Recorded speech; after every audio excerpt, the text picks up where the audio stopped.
প্রিয় শিক্ষার্থীবৃন্দ, আশা করি সবাই ভালো আছো।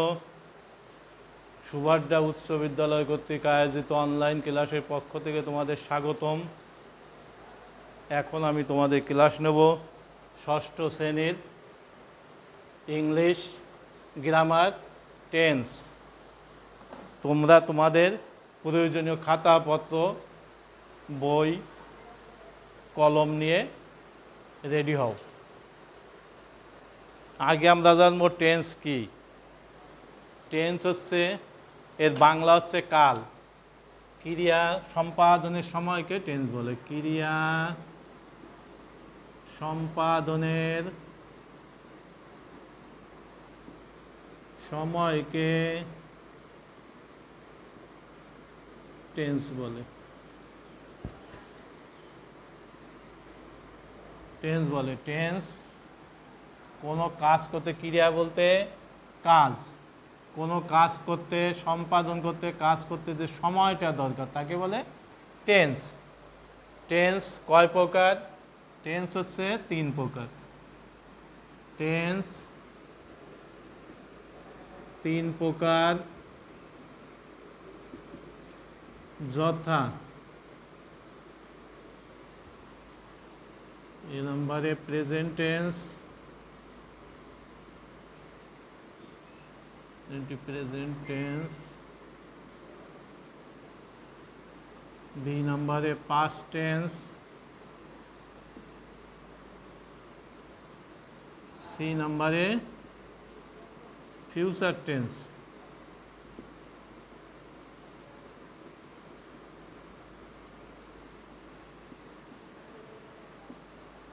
প্রেজেন্ট টেন্স এর বাংলা হচ্ছে বর্তমানকাল। যে টেন্স দ্বারা কোনো ভার্বের কাজ বর্তমানে হয় বা হচ্ছে বোঝায় সেইটি হচ্ছে প্রেজেন্ট টেন্স। যেমন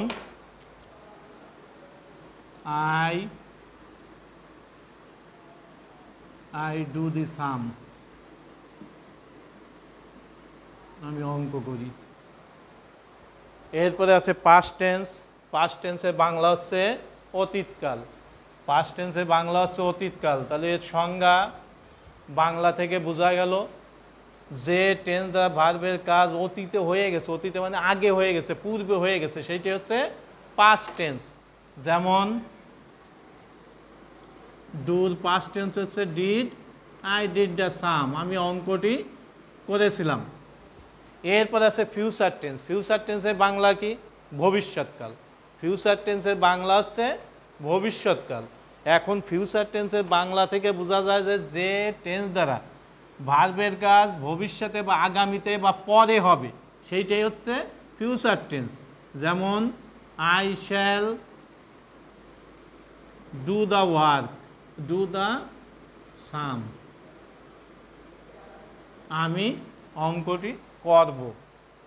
তাহলে এই হলো টেন্সের 3 প্রকারের বাংলা। মনে রাখলে যে টেন্সে প্রেজেন্ট টেন্স হচ্ছে বর্তমানকাল, বর্তমানকালে বর্তমান হচ্ছে বা হয়। অতীতকাল যা অতীতে বা আগে বা পূর্বে হয়ে গেছে। ফিউচার টেন্স ভবিষ্যতে যেটা হবে। এইবার আছে টেন্সের রূপ।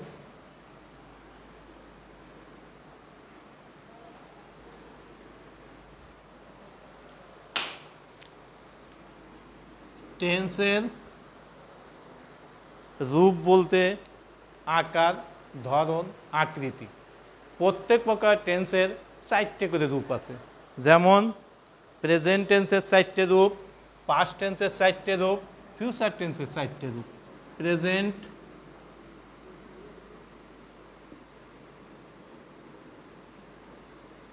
Tense,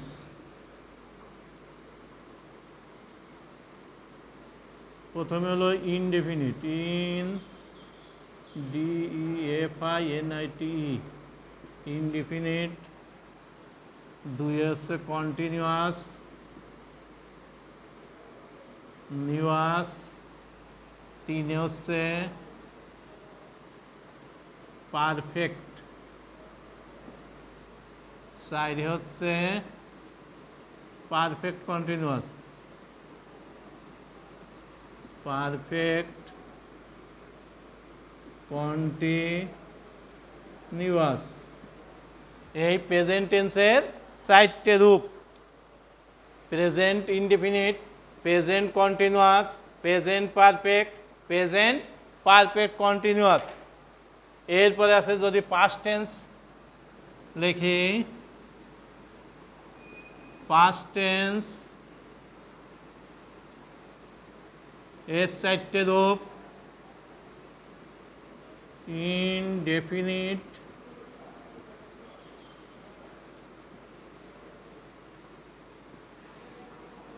continuous,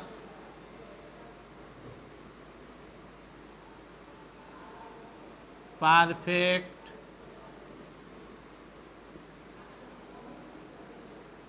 perfect continuous.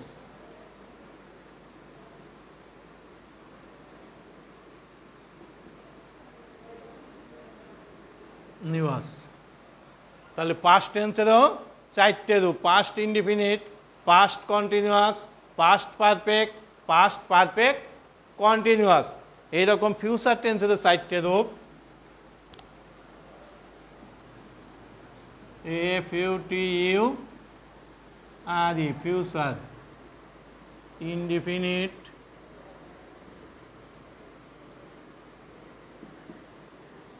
Continuous, নিউয়াস, পারফেক্ট, পারফেক্ট কন্টিনিউয়াস।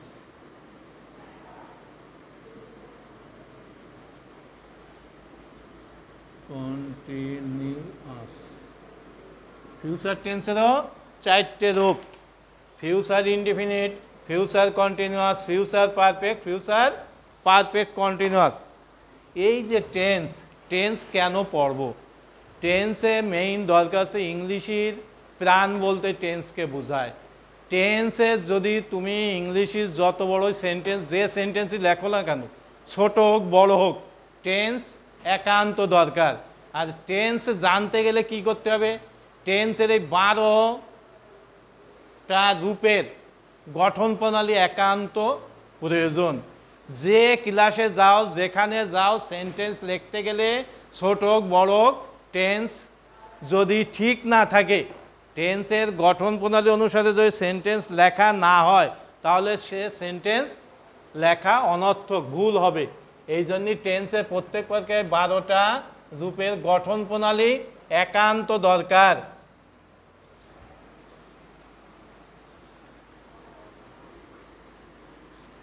যেমন আমি প্রথমে আসব present indefinite tense.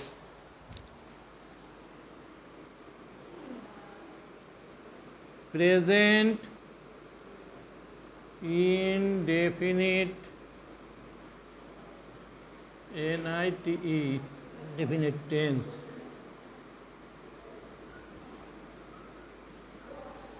Present indefinite কি? যে টেন্স দ্বারা ভার্বের কাজ বর্তমানে হয় বা হয় বোঝায় বা হচ্ছে বা ঘটে, সেইটাই হচ্ছে প্রেজেন্ট ইনডেফিনিট টেন্স। যেমন আই ইট রাইস, আমি ভাত খাই। এরপরে এই প্রেজেন্ট ইনডেফিনিট আমার জানার দরকার, একান্ত জানার দরকার, আমাদের প্রয়োজন টেন্সের গঠন প্রণালী। গঠন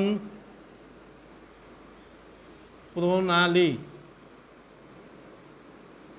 গঠন প্রণালী প্রত্যেক প্রকারে 12টা রকমের টেন্সের যদি গঠন প্রণালী আমরা না জানি, তাহলে আমরা কোনো সেন্টেন্স সঠিকভাবে লিখতে পারবো না, বা কোনো সেন্টেন্সে এক সেন্টেন্স থেকে আর এক সেন্টেন্সে রূপান্তর করতে গেলেও সেখানে আমাদের ভুল হবে। গঠন প্রণালী কি? প্রথমে কি বসবে? সাবজেক্ট।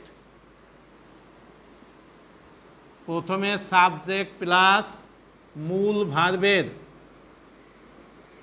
মূল ভার্ব এর present, present form plus extension, extension. যেমন কি যেমন আই ইট রাইস, আমি ভাত খাই।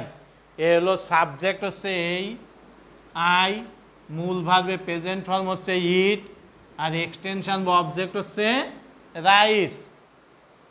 এখন এখানে প্রেজেন্ট ইনডেফিনিটের বেলায় সবাই ভুল করে একটা, কি ভুল?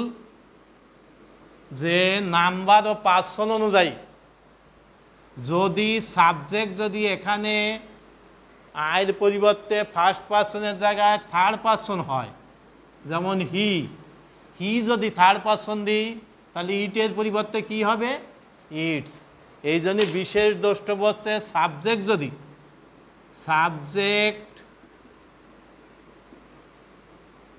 যদি third person singular number, third person singular number হয়, তাহলে ভার্বের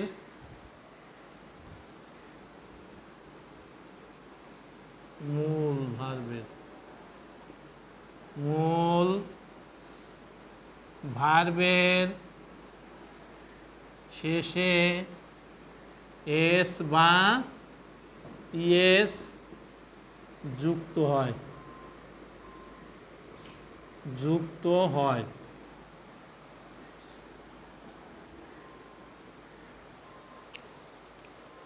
যেমন সাবজেক্ট যদি থার্ড পার্সন সিঙ্গুলার নাম্বার হয় তাহলে মূল ভার্বের শেষে এস বা ইএস যুক্ত হয়।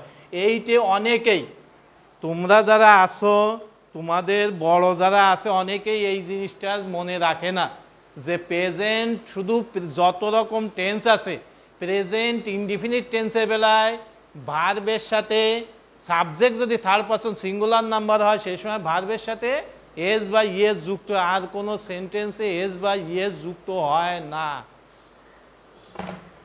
এরপরে প্রেজেন্ট কন্টিনিউয়াস টেন্স।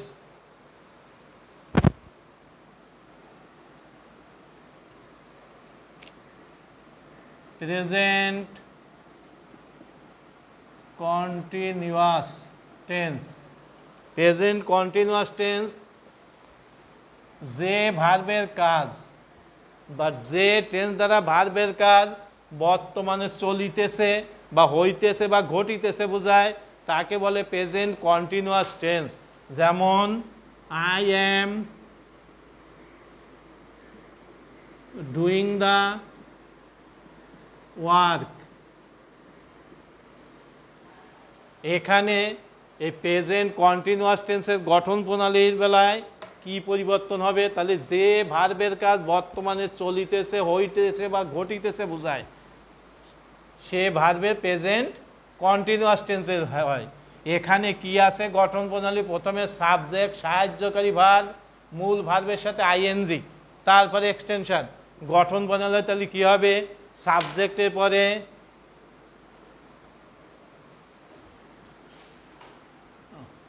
আর একটা জিনিস লেখা হলো না, সাবজেক্টের পরে এম কি বি ভার্বের প্রেজেন্ট ফর্ম, বি ভার্ব এর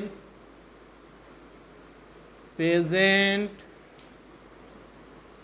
ফর্ম, যেমন কি M, is, R.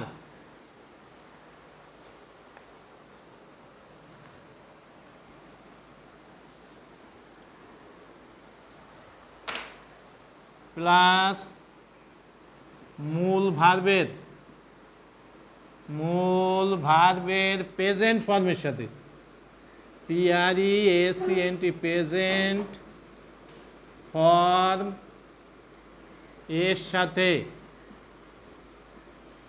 ING plus extension.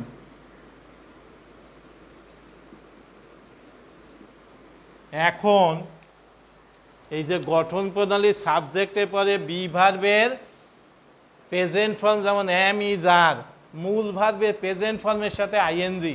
আবার এখানে প্রেজেন্ট ফর্মের সাথে দিয়ে না দিয়ে অনেকে ভুল করে অন্য ফর্মের বেলা পাস্ট ফর্ম বা পার্টিসিপেল ফর্মের সাথেও দিয়ে বসে, সেই সময় কিন্তু সেন্টেন্স ভুল হবে।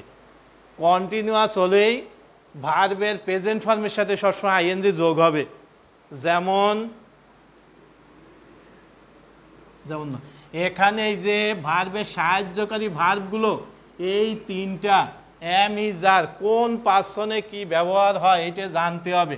আগে পার্সন, এখন আমাদের জানতে হবে কি পার্সন কয় প্রকার, 3 প্রকার। First person, second person, third person. Number কি সিঙ্গুলার, নাম্বার হচ্ছে 2 প্রকার, সিঙ্গুলার আর একটা হচ্ছে প্লুরাল। এখন এই নাম্বার সংখ্যাবাচক শব্দ, নাম্বার হচ্ছে 2 প্রকার, সিঙ্গুলার আর প্লুরাল মানে এক বচন বহু বচন, যেটা দ্বারা একটা মাত্র সংখ্যা বা একজন ব্যক্তি বোঝায়। সিঙ্গুলার একের অধিক হলে প্লুরাল। আর পার্সন হচ্ছে 3 প্রকার, first person, second person, third person. এখন ফার্স্ট পার্সনের সিঙ্গুলার নাম্বারের সাবজেক্ট আই, আর এখানে প্লুরালে উই মানে আমি আমরা। সেকেন্ড পার্সনে ইউ, এখানে ইউ মানে তুমি তোমরা। থার্ড পার্সনে কি হি, শি, ইট, এখানে হচ্ছে দে মানে আমি আমরা, তুমি তোমরা। এই যে পার্সনের বেলায় ফার্স্ট পার্সনে হচ্ছে আমি আমরা আই উই, ফার্স্ট পার্সনে আমি আমরা, আর সেকেন্ড পার্সনে তুমি তোমরা। এইটে বাদ দিয়ে বিশ্বে যত পার্সনের ওয়ার্ড আছে, যত ওয়ার্ড আছে সবই হচ্ছে থার্ড পার্সন। আমি আমরা তুমি তোমরা বাদ দিয়ে সব হচ্ছে থার্ড পার্সন। এখন আমির পরে আইর পরে কোন টেন্সের বি ভার্বের সাহায্যকারী ফর্মের কোনটে বসে, সাহায্যকারী ভার্বের এম। আর এই থার্ড পার্সনে বসে থার্ড পার্সন সিঙ্গুলার নাম্বারে ইজ, ফার্স্ট পার্সন সিঙ্গুলার নাম্বারে এম, থার্ড পার্সন সিঙ্গুলার নাম্বারে ইজ। আর যে কয়টা পার্সন আছে সব জায়গায় কি বসে আর। এইটে ম্যাক্সিমাম পোলাপান, অধিকাংশ পোলাপানই ভুল করে। এই কোন পার্সনের সাথে সাহায্যকারী ভাগ কি বসে এইটে অনেকেই ভুল করো তোমরা। এই জন্যই এইটে মনে রাখতে হবে যে সাহায্যকারী ভাগ মানে যে সময় তুমি প্রেজেন্ট কন্টিনিউয়াস লিখতে যাও সেই সময় তোমার এম ইজ আর লাগবেই। এরপরে আছে যখন ভয়েস সেন্টেন্স পরিবর্তনের বেলা সেই সময়ও এই ভার্বগুলো লাগে। তা কোন পার্সনে কোন ফর্ম কোন সাহায্যকারী ভার্বটা ব্যবহার হয় এইটা যদি না জানো তাহলে তোমরা সঠিক ইংরাজি লিখতে পারবে না। এই জন্য মনে রাখতে হবে যে ফার্স্ট পার্সন সিঙ্গুলার নাম্বারের বেলায় এম, থার্ড পার্সন সিঙ্গুলার নাম্বারে ইজ, আর সব জায়গায় আর। এরপরে আছে মূল ভার্বে প্রেজেন্ট ফর্ম কি, যেমন একটা ধরি ইট, ইটের সাথে কি হবে আইএনজি, এই ইটিং, ইটিং, ইএটিআইএনজি, ইটিং, ইটিং। এরপরে এক্সটেনশন কি, যেমন রাইস, সে ভাত খাচ্ছে।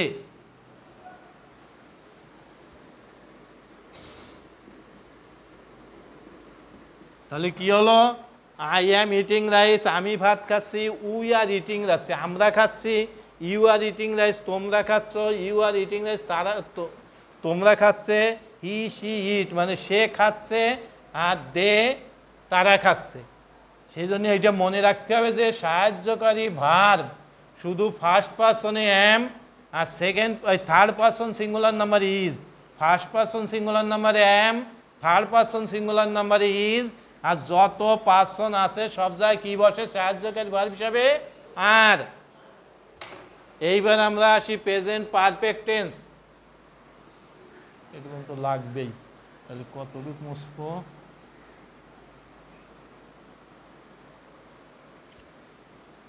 Present perfect. প্রেজেন্ট পারফেক্ট কি? যে যে টেন্স দ্বারা ভার্বের কাজ সবে মাত্র শেষ হয়েছে কিন্তু তার ফল এখনো বর্তমান, সেইটি হচ্ছে প্রেজেন্ট পারফেক্ট। যেমন আই কই লিখছি, I have done the work. এখানে কি লাগলো? সাহায্যকারী ভার্ব হিসাবে হ্যাভ আইছে আর মূল ভার্বের পাস্ট পার্টিসিপেল ফর্ম। এই জন্যে তোমরা কোনো সেন্টেন্স লিখতে গেলে ভার্বের স্ট্রং ভার্ব, উইক ভার্বের যে present, past, past participle form আছে এগুলোও জানা একান্ত আবশ্যক। এরপরে আছে মূল ভার্বের গঠন প্রণালী কি? সাবজেক্ট। সাবজেক্টের পরে কি বসবে? সাবজেক্টের পরে বসবে হ্যাভ বা হ্যাজ। হ্যাভ বা হ্যাজ প্লাস মূল ভার্বের past participle form, CIPLE participle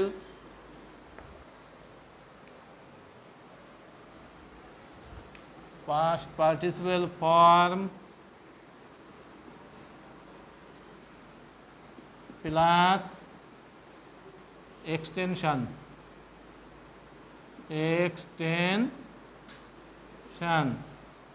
তাহলে কি হলো?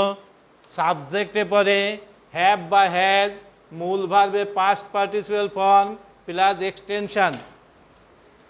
এখন এখানে হ্যাভ বা হ্যাজ যে সাহায্যকারী ভার্ব আসবে, কোন পার্সনে কোন ভার্ব বসে এইটে জানা একান্ত আবশ্যক। এইটে জানা একান্ত আবশ্যক। পার্সন আমি, আমরা, তুমি, তোমরা, সে, তারা, এই যে পার্সন, এর কোন পার্সনে কোন সাহায্যকারী ভার্ব হ্যাভ বা হ্যাজের কোন ফর্মটা বসে এইটা জানা একান্ত আবশ্যক। আর এল প্লুরাল, তাহলে সিঙ্গুলারে কি? আই, আমি, আমরা, তুমি, তোমরা, সে, তারা। এর মনে রাখতে হবে এই হ্যাভ বা হ্যাজের শুধু হ্যাজটাই বসে থার্ড পারসন সিঙ্গুলার নাম্বারে। শুধু হ্যাজ বসে থার্ড পারসন সিঙ্গুলার নাম্বারে, আর সব জায়গায় হ্যাভ। এইটে মনে রাখতে হবে থার্ড পারসন সিঙ্গুলার নাম্বারে শুধু হ্যাজ, বাদ বাকি সব জায়গায় হ্যাভ বসে।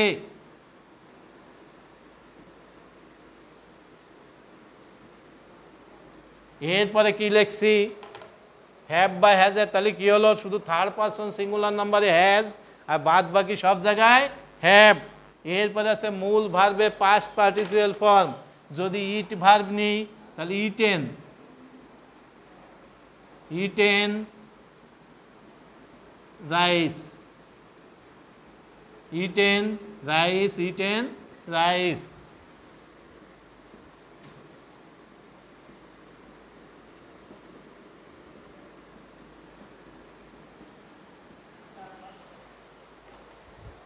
তাহলে কি হলো? আই হ্যাভ ইটেন রাইস, আমি ভাত খেয়েছি। We have eaten rice, you have eaten rice, you have eaten rice. She has eaten, she বা he, they have eaten rice. এরপরে আসে present perfect continuous tense. Present perfect continuous tense কি? বর্তমানে দুটি কাজ আগে আরম্ভ হয়ে যে ভার্বের কাজটি আগে থেকে শুরু হয়ে এখনও চলছে বোঝায়, সেইটারই শুধু পাস্ট পারফেক্ট কন্টিনিউয়াস টেন্স হয়। বাদ বাকিটার পাস্ট পারফেক্ট কন্টিনিউয়াস টেন্স হয়। যেমন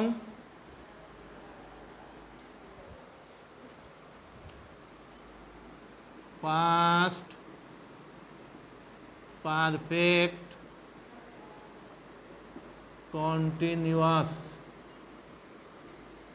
টেন্স, যেমন কি আই হ্যাভ বিন,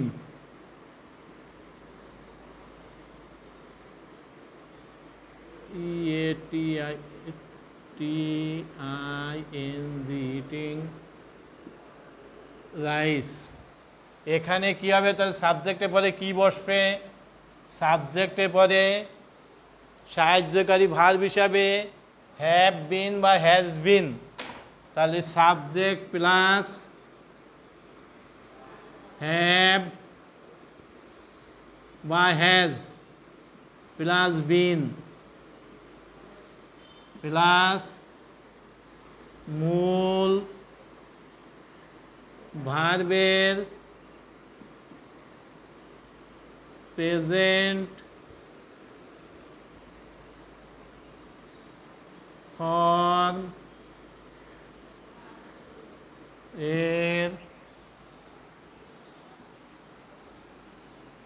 সাথে আইএনজি প্লাস এক্সটেনশন। এখানে সাহায্যকারী ভার্ব হিসেবে তাহলে কি বলছে? হ্যাভ বিন বা হ্যাজ বিন। কোন পার্সনে কোনটে ব্যবহার করা হয় এইটে সঠিকভাবে জানতে হবে। যেমন এখানে প্রথমে ফার্স্ট শুধু থার্ড পার্সন সিঙ্গুলার নাম্বারে হ্যাজ বিন, আর সব জায়গায় কি বসবে? Have been.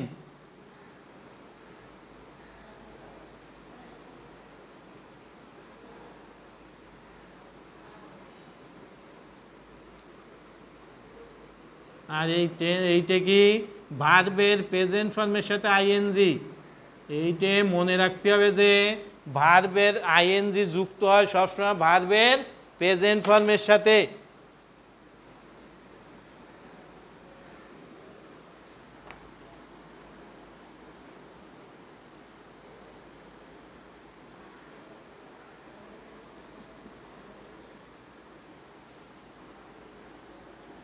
have been eating rice, তাহলে কি হলো? I have been eating rice, we have been eating rice, you have been eating rice, you have been eating rice, he বা she has been eating rice, they have been eating rice। তাহলে আমরা আজকে কি শিখলাম?